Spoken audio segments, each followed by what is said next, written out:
কলি মাংস পাইছিলি? হ্যাঁ পাইছি তো আফা, এবার অনেক দিন দিছে না আফা।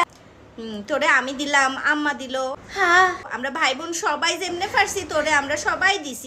আলহামদুলিল্লাহ। আলহামদুলিল্লাহ। তে তুই আবার মানুষের কাছে টোকাইতাছস কি লেগা? অসভ্য ফকিন্নি। আমরা ভাই বোন সবাই মিলে তোরে যত মাংস দিছি, আমরা কোরবানি দিয়েও এত মাংস আমরা হয় নাই। তোর ঘরে আন যত মাংস, তারপরে তুই আবার মানুষের কাছে টোকাইতাছস। আপনারে কেডা কইছে? হ্যাঁ আবার আমরারে ফোন দিয়া কয় যে কলি মাংস খুঁজতাছে। কত মাংস না চাইছি আফা, জায়গা সম্পত্তি তো চাইছি না। সি কলি তুই তো আমগো সম্মান এক্কেরে আমগো সম্মানই রাখলি না তুই।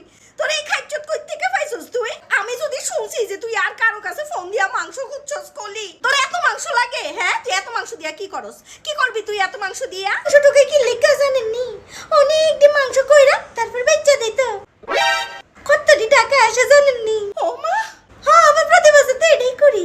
সি কলি, সিসির কি হইলো? পরে আমি আর পরিচয় দিমু না যে তুই আমার বোন। আচ্ছা ঠিক আছে আফা, বুঝছি। আমি আমারে ফোন দিয়া কমু তো, ভুল হয়ে গেছে আমার আফা। আচ্ছা শোনেন আফা, বল।